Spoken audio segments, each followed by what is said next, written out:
And we're live. It is Wednesday, February 12th, 2025, the year of our Lord. There is snow on the ground in Washington. The sun is not shining.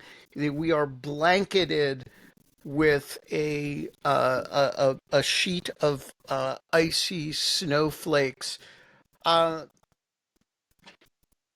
and the news of the day comes from a publication called Nasha Niva, which I understand translates to something like our field in a language I don't speak, which is Belarusian. And the headline is not in Belarusian, it's in Russian. It says, an American who stormed the Capitol and was pardoned by Trump uh, opens a restaurant in Brest. And I know what you're asking. You're asking, wait, Brest, is that the city where the Treaty of Brest-Litovsk was signed? And I have the answer for you.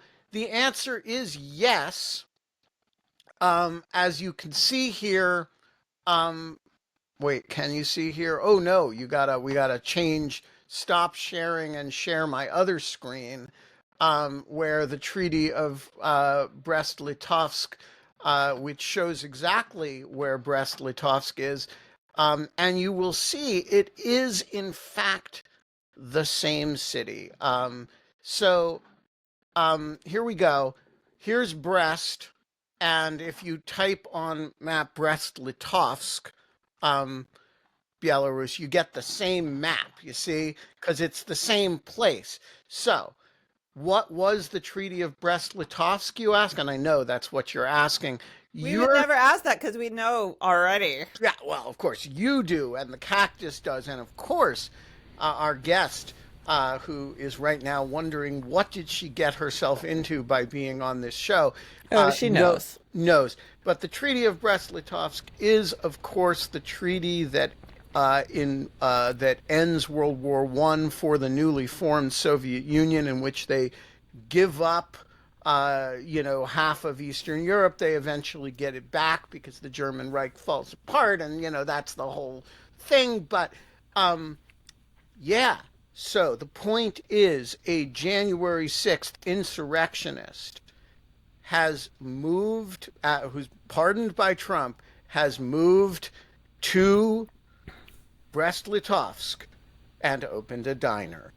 And all of that would be completely irrelevant to your lives if his mirror image doppelganger, minus the beard, were I was not gonna our say, guest today. Because Katie Shmatsina is a Belarusian insurrectionist convicted of everything, who has not pardoned. not pardoned, sought political asylum in the United States. And so I have a yes or no question for you, Katie. Are you opening a diner, or are you opening a Belarusian restaurant in Crystal City or something? I never thought about that, and I am impressed by the research and the way you present all the facts, given that I sent you this link to this article literally like 20 minutes ago. Well, let it never be said that we do not do our own research here on Dog Shirt Daily.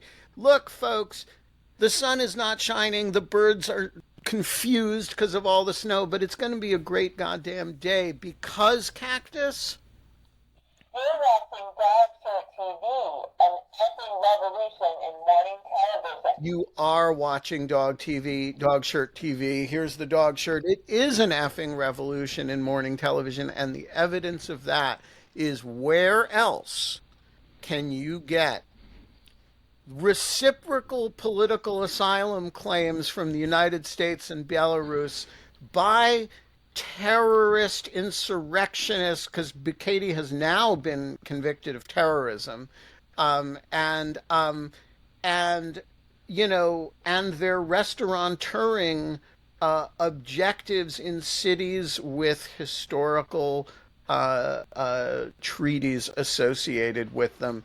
Katie Shmatsina, welcome back to the show. Good morning. Just maybe a little comment. I was not convicted, I was convicted with 20 other scholars of attempt to overthrow the legitimate Belarusian government, and the way that we were found guilty was essentially for our analysis that we published using open sources and doing our work as scholars. But recently, the So wait. Yeah. Did you storm the Belarusian capital? No, not that I know. Why no. not? Seems like a wasted opportunity. You know, why, like, If they're why going to did convict you leave that on anyway, the you might as well table? have some fun, right? Yeah, well, then I would ended up in Belarusian prison, actually, because the trial was in absentia, I just wrote some stuff, they didn't like it, and I left, preemptively the Belarusian territory. And have you been officially given asylum already here, or? Well, it's pending. It's pending. Okay, but you do have an asylum.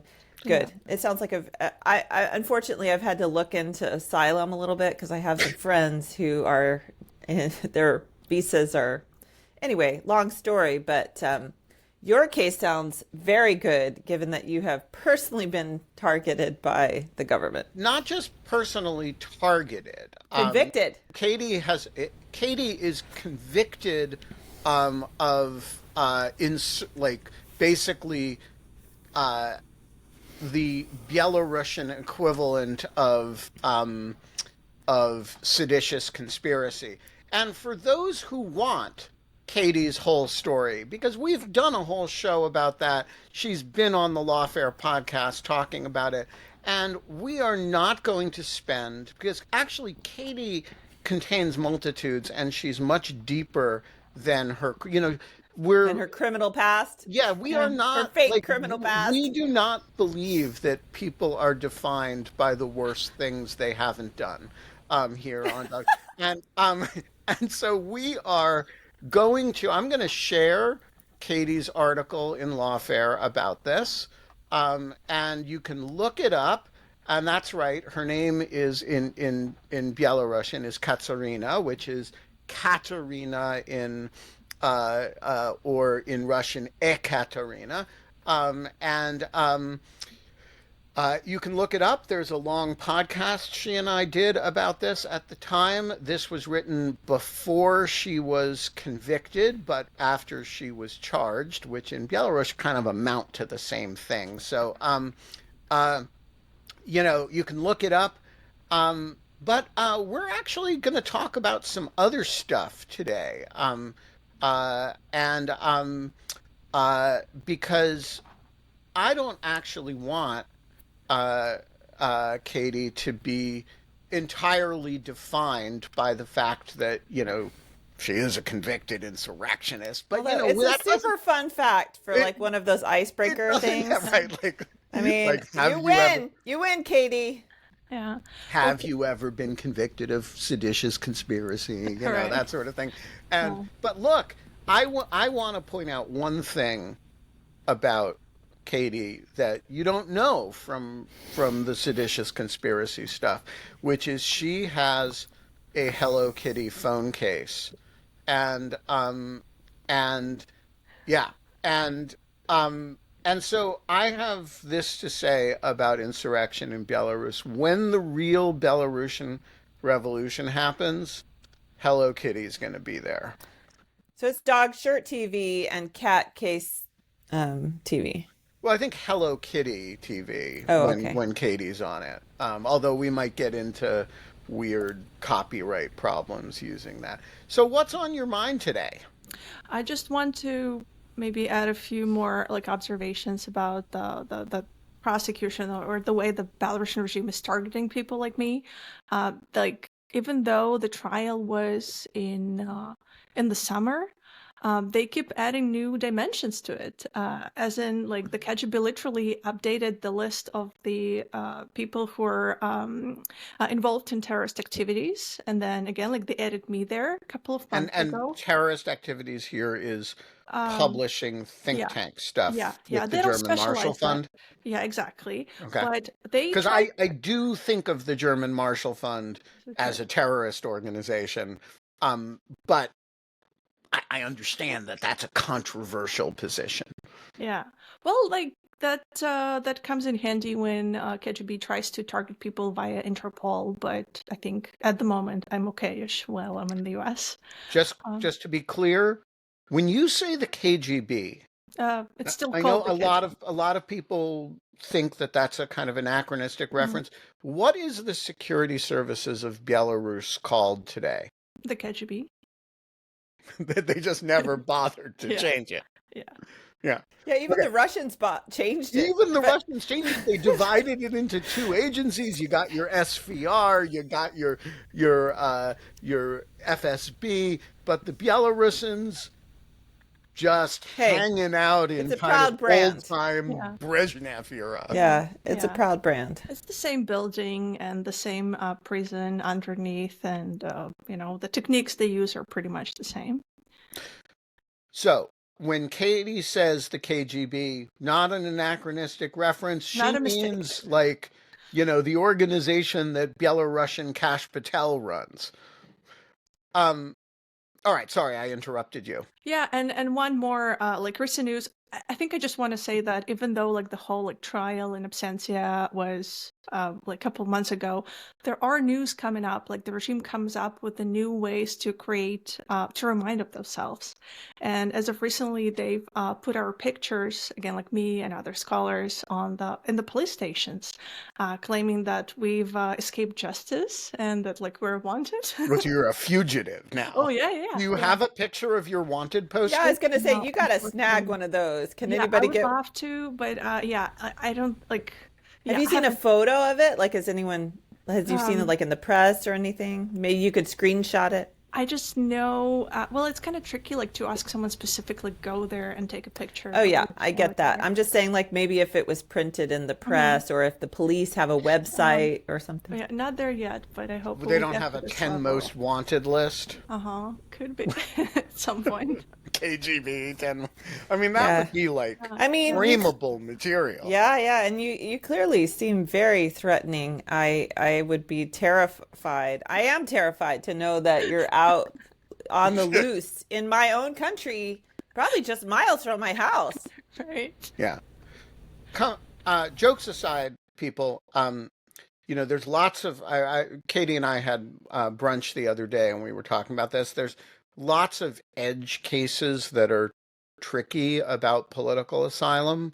So traditionally, political asylum is about like when the government is after you, right? But what if you're in El Salvador and the gangs are after you? What if you're an LGBT person in a country with a lot of anti-LGBT violence, but it's not the government, right?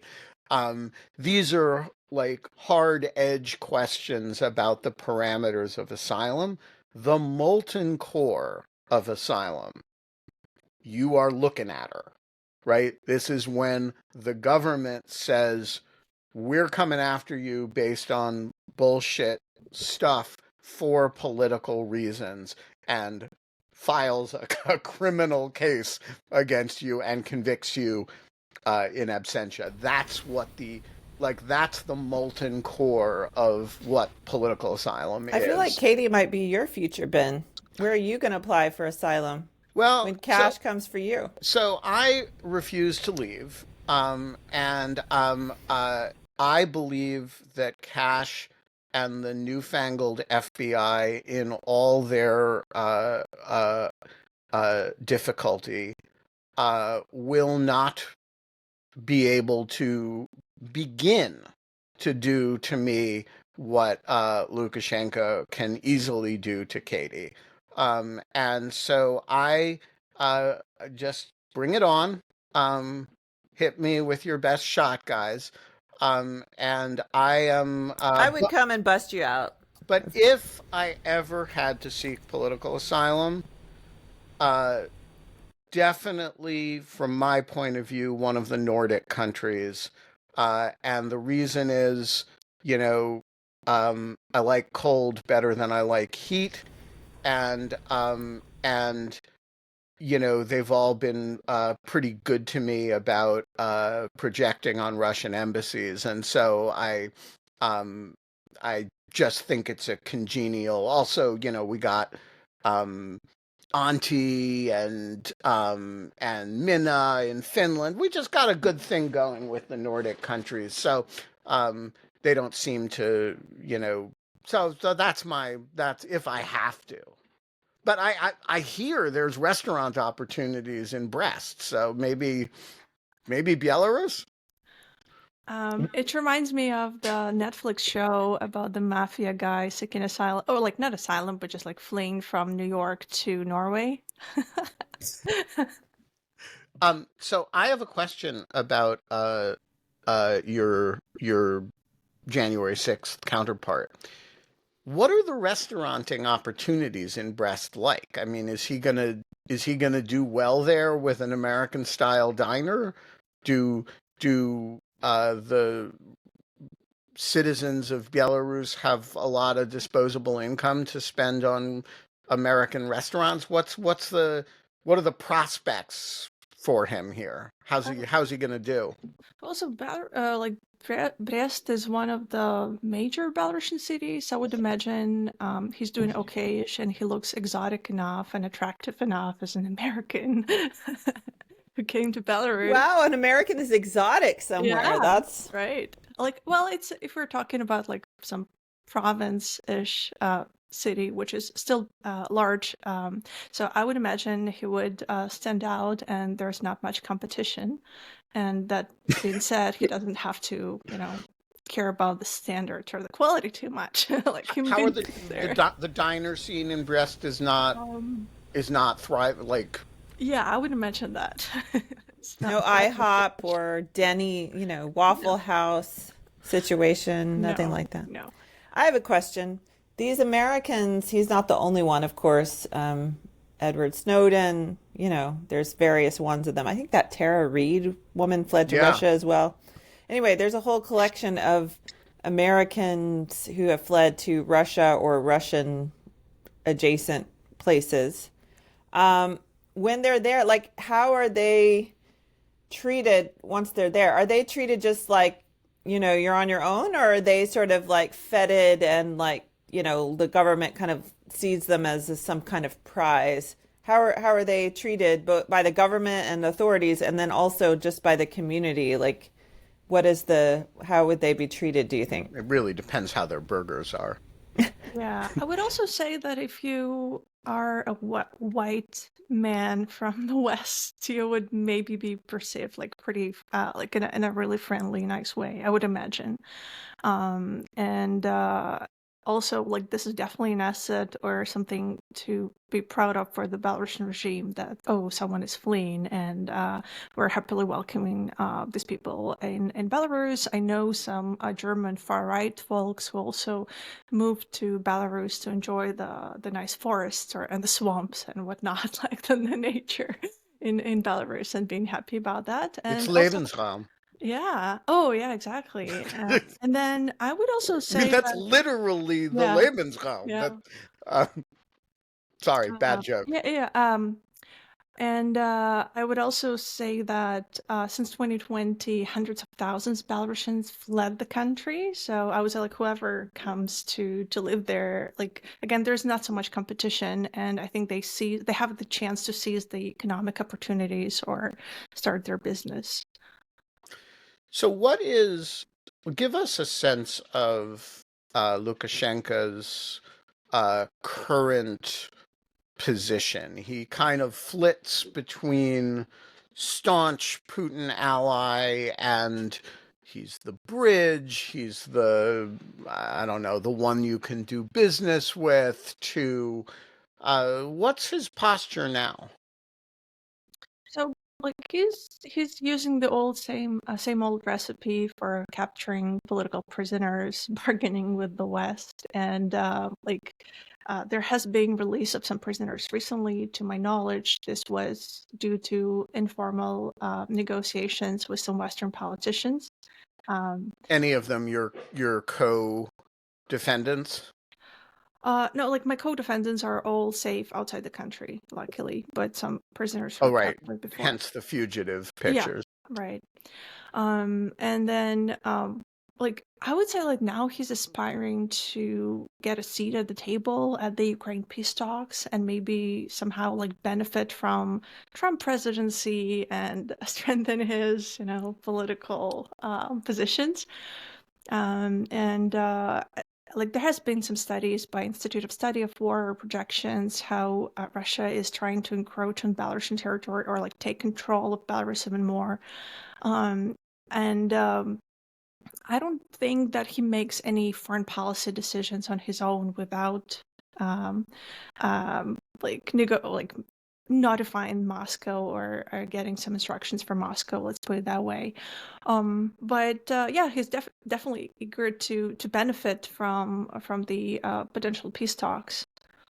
When you say he doesn't make any decisions on his own, foreign policy wise,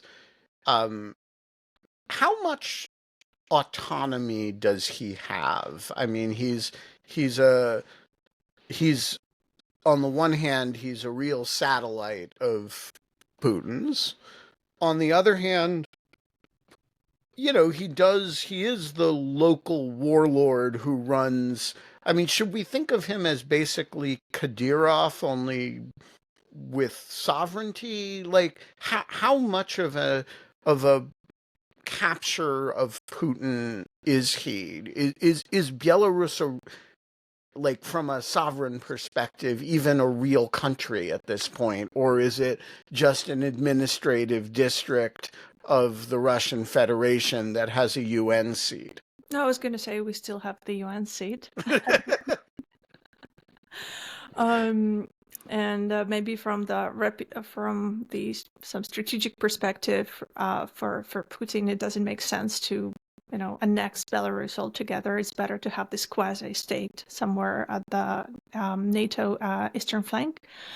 I would also say that it's pretty much like a black box when you try to understand what is the decision-making process in Kremlin or in Belarus, but there are some like insights into what's going on there.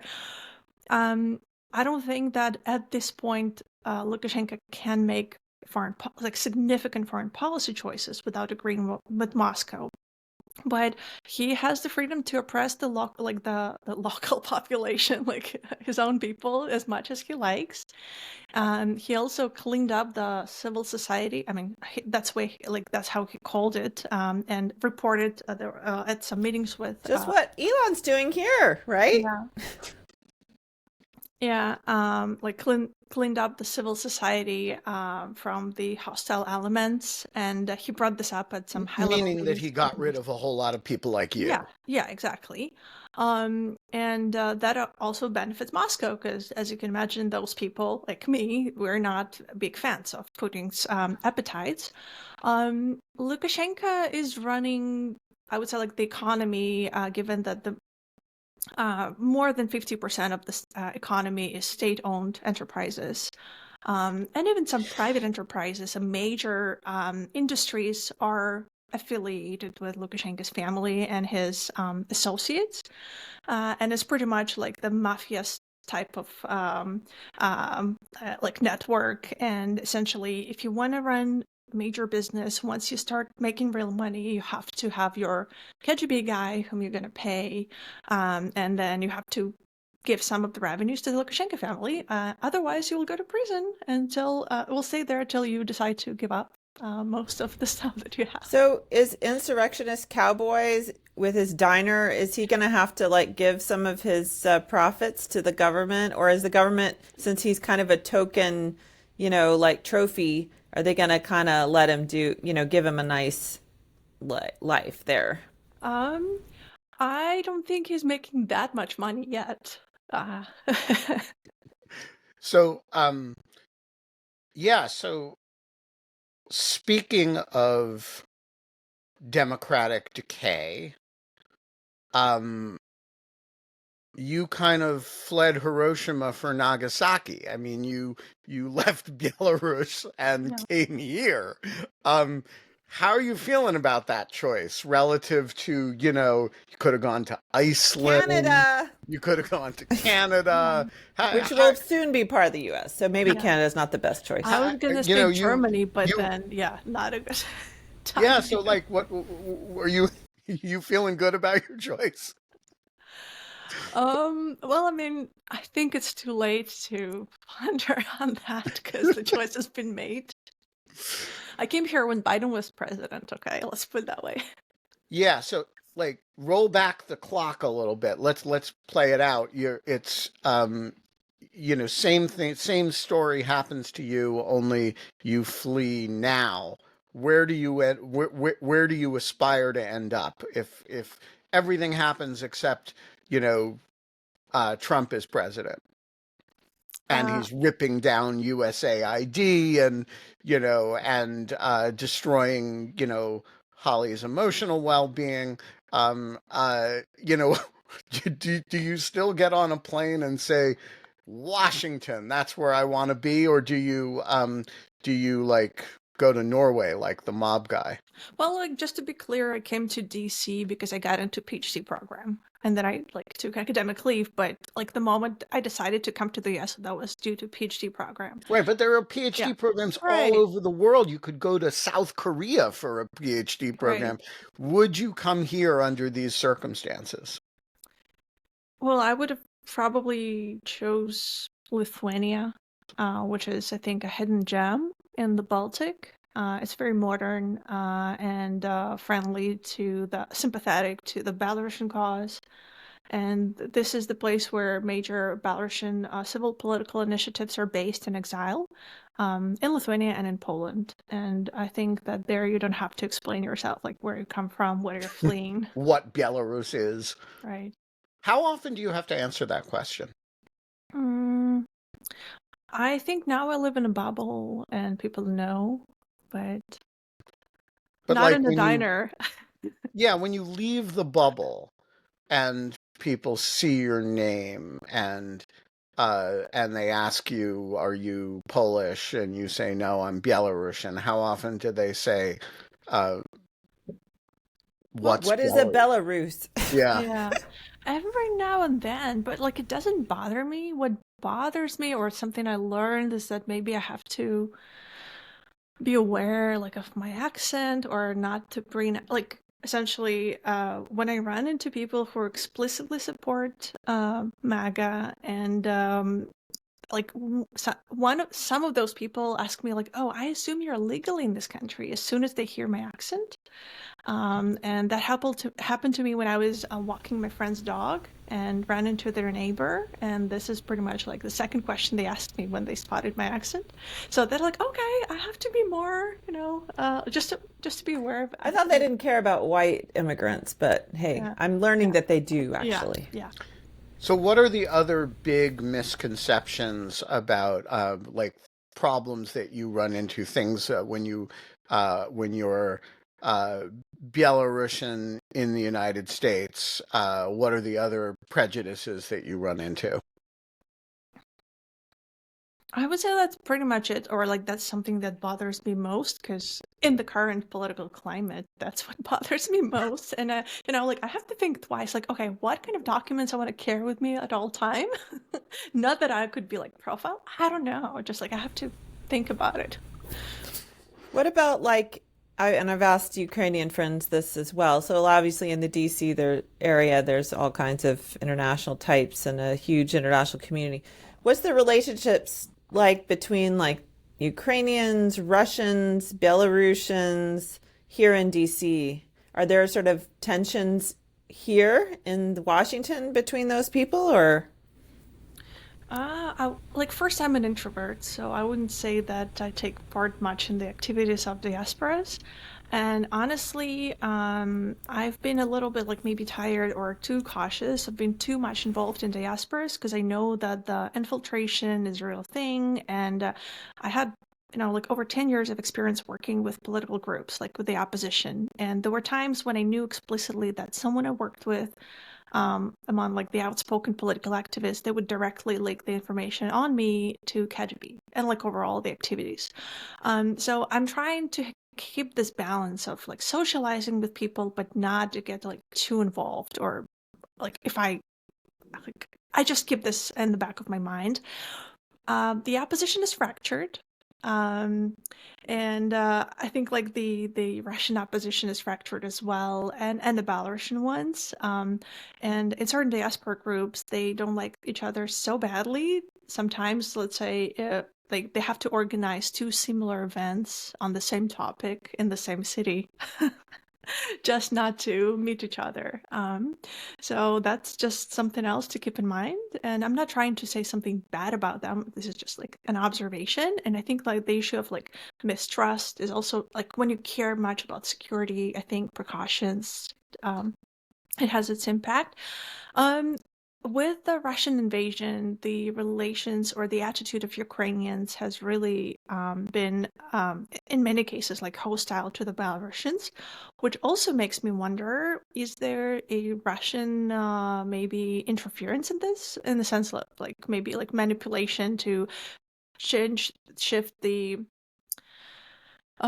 media attention or shape the media narratives to make like to make sure that the opposition groups or those who fight against Russia don't unite between themselves. I think that's one of the factors, but then obviously there's the obvious stuff like the Belarus is part of the Russian war on Ukraine. And But yeah. but help me out with that, because yeah, Belarus is the Lukashenko regime is allied with the Putin regime, and I know that there's a lot of sentiment in the Ukrainian community that imputes the Russian invasion to all of Russia. But it is not like the Belarusian community in exile is not a bunch of great Russian nationalists. And what is the source of the hostility to people like you?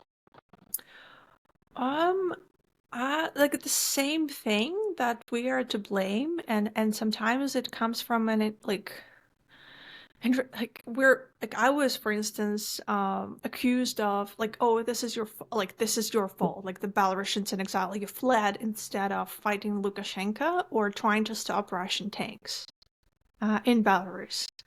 And again, like I don't want to like this is a very sensitive subject, and I understand why Ukrainians are suffering like enormous and have paying enormous price. They might blame us, but I'm just saying that this I don't think this like uh, division or this conflict it does not help because the autocrats work together and we don't always work together. Yeah, I mean, it seems to me I kind of understand it with respect to Russia. The Russian opposition is sometimes often speaks in nationalist terms. There's a lot of suspicion of Navalny, or there was because of things that he said a number of years ago. I totally get the sort of sense that the Russian liberal opposition, which often stabs itself in the foot by, talking in terms of, oh, we'll stop the war and keep Crimea, right? So like I understand it with respect um, to attitudes toward Russian dissidents, although I don't fully agree with it. I think there's a lot of courageous Russian dissidents who are, uh, worthy of making alliances with. That said, it's not my place to tell Ukrainians whom to work with and whom not to. I don't understand it with respect to Belarusians, because you guys are sort of similarly colonized by Russia. There is um, uh, the it's not like Belarusians haven't tried to rise up and get rid of Lukashenko. He's got more coercive power than the, Yanukovych's or the Kuchma's ever had. Yeah, absolutely. And he is more murderous than either of them was. And so people eventually leave, and that's uh, actually a reasonable thing to do. And I'm not sure why the people who are in exile opposing the regime are not presumptive allies rather than presumptive enemies. Well, I totally agree with all this, like with all these arguments that you just mentioned, and that would be unfair to say that like all Ukrainians are hostile to all Belarusians, but I would just say that maybe those who are not familiar with Belarusian politics, those who are not really well versed in these political topics, I think they are easily like when they see the headlines or when they know that Belarus is part of the Russian aggression at the moment, it's just easy to sort of to connect the dots in this way. I'm hearing maybe just like, I mean, there's just kind of a wariness and you have to kind of suss. It's, like I just think people are used to being distrustful and sort of scared. So maybe that's rather than hostile, maybe it's just a sort of wariness. I will say that the wariness, that's a correct description, because in my forays in the Ukrainian community, in every Ukrainian community where people say routinely there are no good Russians, there are Russians in that community, Mhm. and then you say, well, what about so and so? And they say, oh, that's different. And what they mean is that there are no good Russians except the Russians that there are, that they break bread with every day, they hang out with, they go to the same protests, they work with, and they just make exceptions for the people they make exceptions for. And there are Belarusians in that community as well. Katie and I both know some of them. And people just make a mental exception for the people who've shown themselves to be trustworthy. Yeah, you see that here too with the political, and various prejudices. I think it's just human nature to kind of categorize people, but then accept certain ones of them. So I have another question for Katie. How do you feel safe here? Do you worry about your security here on American soil? I think the best approach is like you never know, or like you don't have to be too paranoid, but not like just to be aware of stuff. As I said, like with this profiling and ICE activities, like who knows? Like the neighbor didn't like me walking the dog and speaking with this weird, like he heard me speaking Russian on the phone or Belarusian. At that, like I also know that, for instance, like I would be interested, or like the Russians are active here, right? But it doesn't mean that they could conduct something obnoxious, something too odd while on American soil. I'm saying this because, by the way, I'm on the wanted list in Russia, on the federal wanted list, and I am definitely So familiar. is Ben, right? No, you're not wanted. You're just No, no, no. sanctioned. Katie's way cooler than I am. Okay.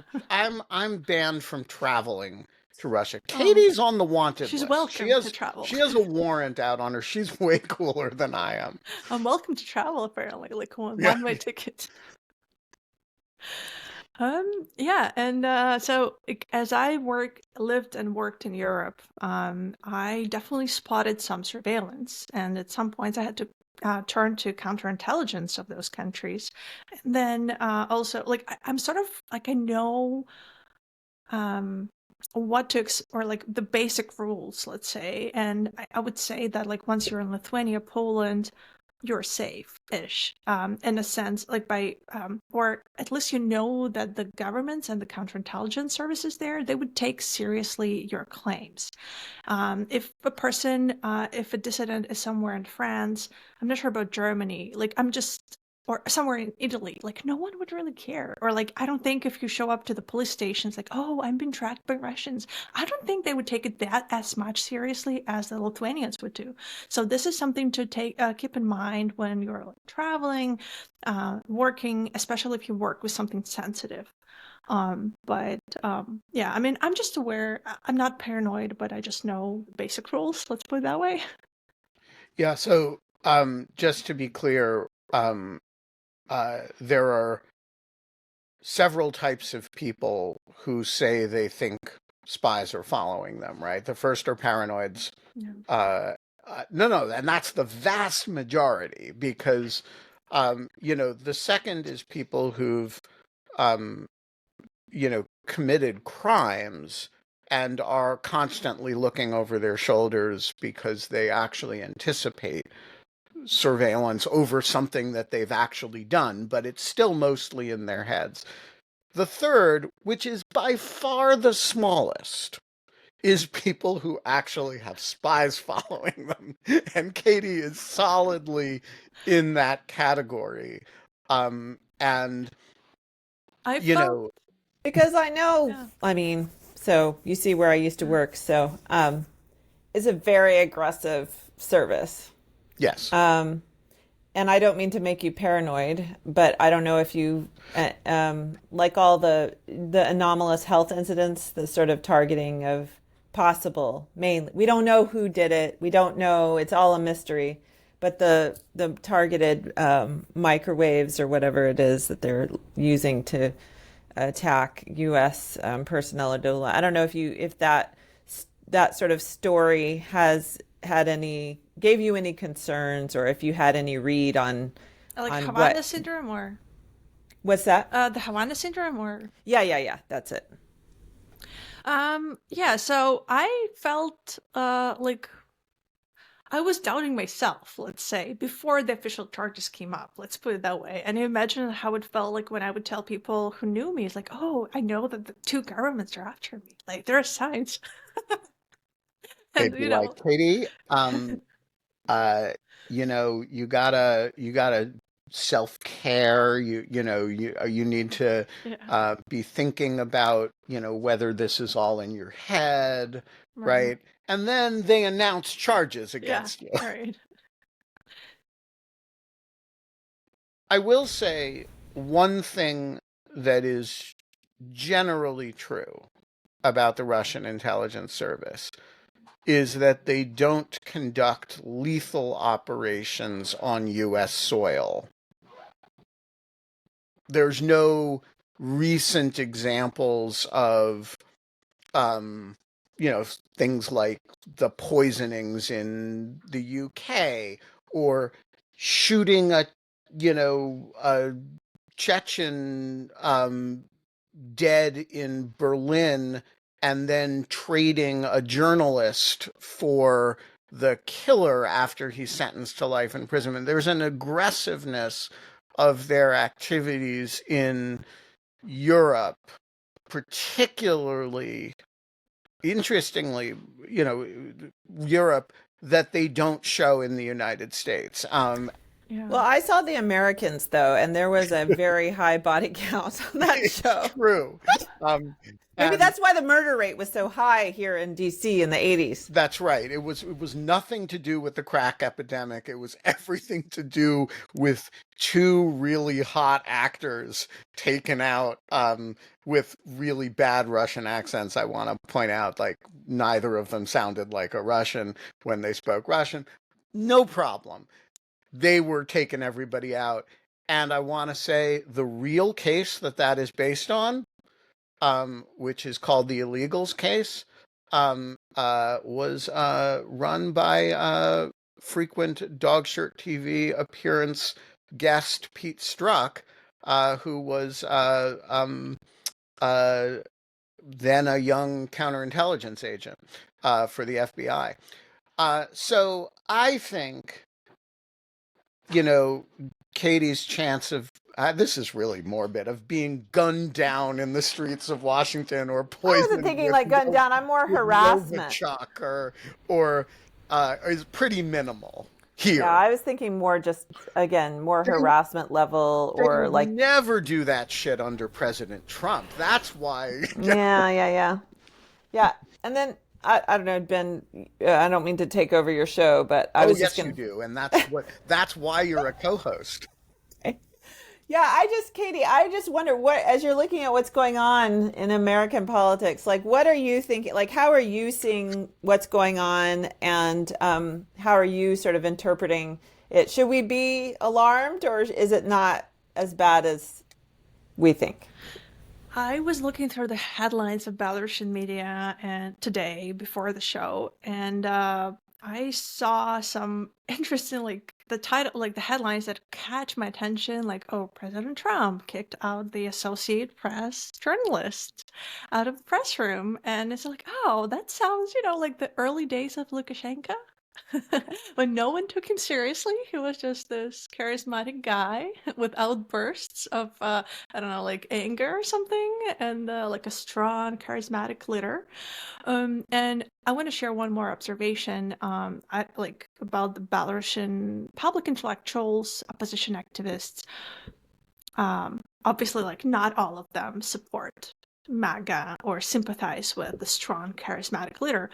But there's quite a few of them who were very suspicious of Kamala Harris running for president because she's a woman, she's corrupt and whatnot. They were buying into whatever the dirt would come up on her and whatever, like her past. And then whatever Trump did, that would look like that's okay. He's a man and he's fighting all the LGBTQ nonsense. He's a strong leader, and sometimes they would even say like, oh, he's gonna end the Ukraine war. He'll just plummet oil prices. And I feel like to end the war. And I was thinking like, yeah, right. That sounds like a very wise decision. Like it's a definitely like very profitable solution, this is just an interesting observation from me that people who hate Putin and Lukashenko, who condemn the fact that those are repressive, like neo-totalitarian leaders, they still sympathize with Trump and look up to him, thinking that like, oh, he's the guy who will do something good for our region.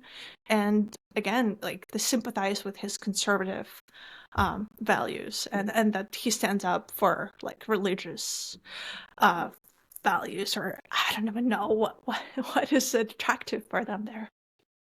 That's so interesting.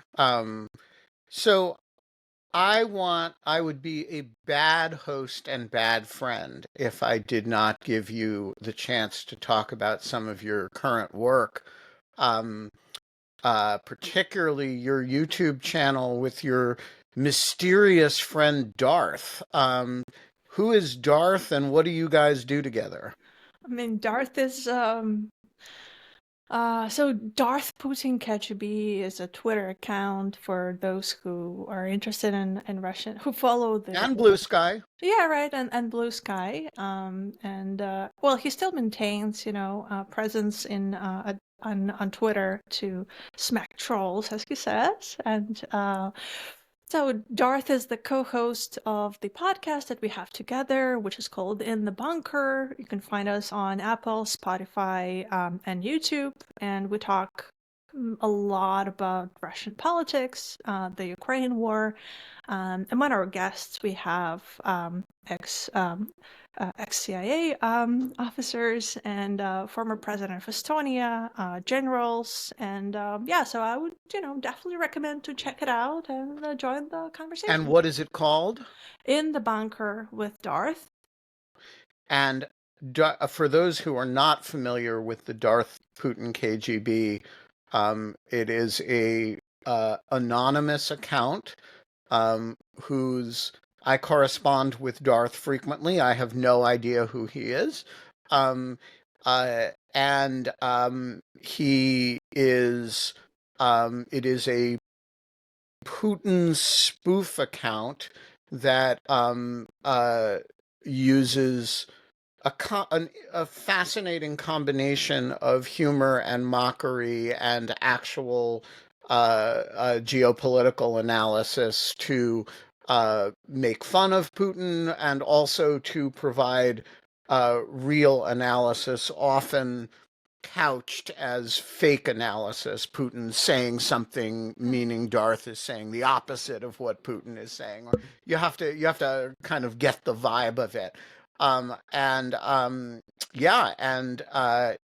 He, whoever he is, and Katie, who's we know who she is, are have this podcast slash YouTube channel. I think it's more active on YouTube now than and you should check it out. I will link to it tonight in Dogshirt TV for those of you who are lazy and don't want to do your own Google searches. What else are you working on? Not much. I'm just looking for inspiration, given that after once you apply for asylum, there is quite some period of time when you're not allowed to work at all. Yeah, so you've only recently been allowed to work. Yes, exactly. I only recently got work authorization, and I've been working. How do you live when you're not allowed to work? I mean, I am alive by this point, though. That's, good enough. I'm just want to sit down and brainstorm ideas. What is it I want to do next? Because the burnout, of all this dissident activities is real. Finally I'm getting more control of my life with again, having work authorization. So I'm just, in the process of figuring things out. So we have 9 minutes. Holly, do you or the cactus have thoughts for our last little segment? Yeah, I just had a question about the podcast. Did you say you had the former president of Estonia on there? Yeah, is that? But that's not Kaja Kallas, is it? Oh no, I think she was a prime minister. Oh, okay, she wasn't the president. Yeah. This is because my husband is very keen on meeting Kaja Kallas someday. Mm-hmm. Well, maybe to replace me. I don't know. Is that like your? Yeah, that's our geopolitical list. Where you can we do nerd crushes, and he gets her if I get Justin Trudeau. Mm-hmm. But I think he actually has a better chance. Although I think she's married still, and Justin Trudeau is divorced. Right. So you've definitely got a leg up there. Well, who's your nerd crush among geopolitical figures? Mine? Yeah. World leaders, who's hot? Woman or man? We're open-minded here. Yeah, Claudia Sheinbaum, someone said. The Mexican president. She's bit of a Stalinist, though. Yeah, she's tough though. That's hot. Mine is Angela Merkel. I love that woman. Okay. No, yeah. I'm just telling you. No, I love her too, but yeah. I just think, she was the person with her finger in the dike, and then she walked away, and the whole thing falls.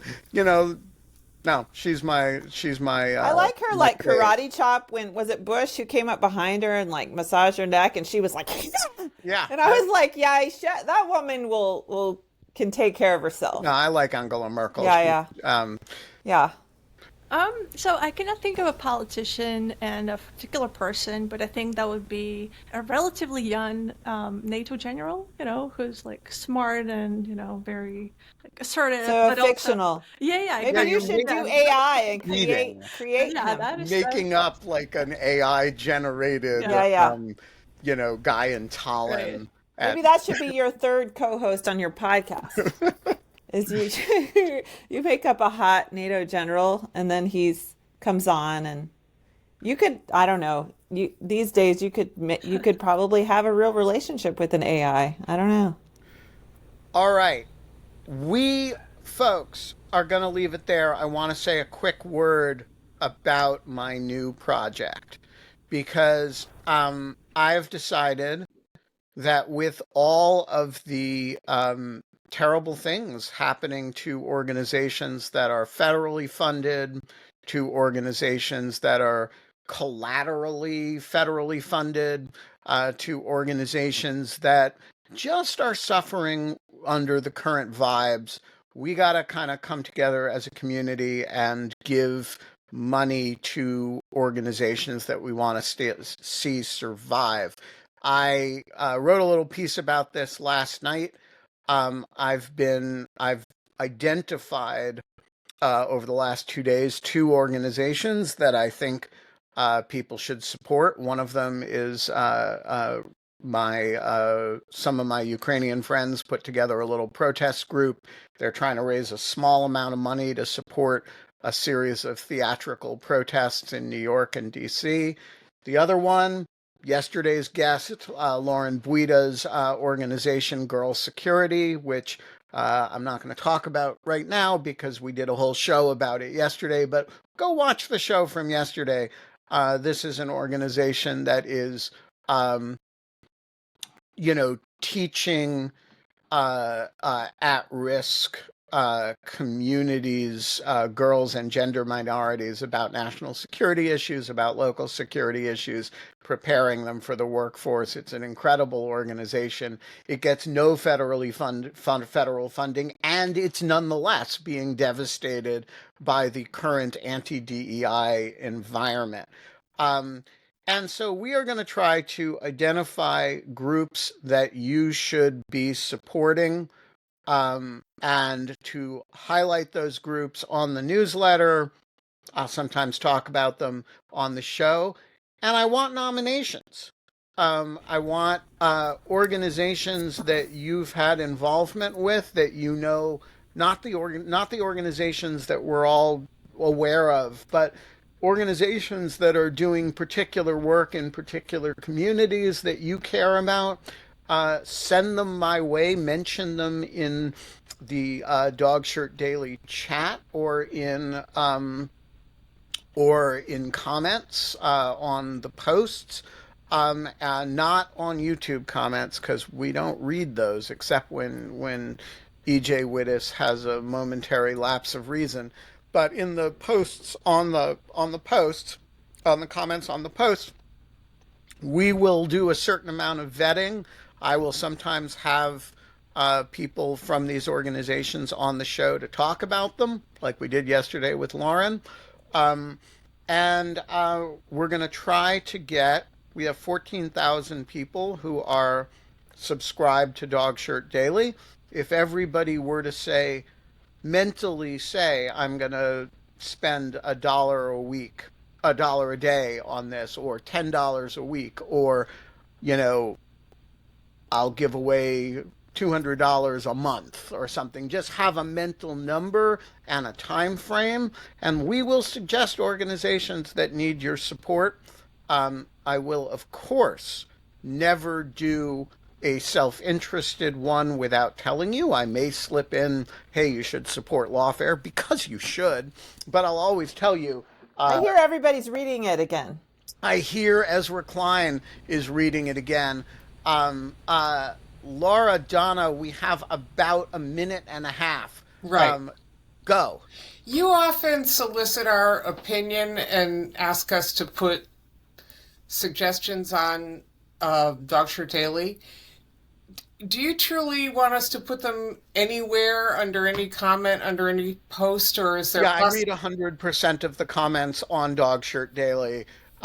Sometimes there's a week or two lag before I see them. There's too many to respond to all of them. And so if you've left comments and I haven't responded, that does not mean I haven't seen them. I do read 100% of them. I had not until the other day been aware that there was a chat. Chats sometimes move at a speed that I can't keep up with. So I don't necessarily know what my relationship with the chat is going to be, but I do read 100% of the comments. Okay. We are going to leave it there, folks. Katie Shmatsina, I usually say you're a great American, but you're not an American. You're a Belarusian. You're a great Belarusian, which is a sentence I've never said before. Holly, Berkley, Fletcher, and the cactus. It is great to see your faces, or in the cactuses don't have faces except that one. We're going to be back tomorrow. We have a special guest, and we're going to be, I believe, at a special time tomorrow. We're going to be at 1 p.m., I believe, because our guest requested an accommodation of time. We're going to be talking radio. That'll be tomorrow. Keep the faith. Do not despair. Remember, however bad it seems, you don't have KGB officers following you like Katie did. I don't know. I think I might. I don't know, Holly. I think you're. You think I'm in the paranoid camp? I think you're in the joking camp. There you go. I'm always in that camp. We're going to be back. Keep smiling.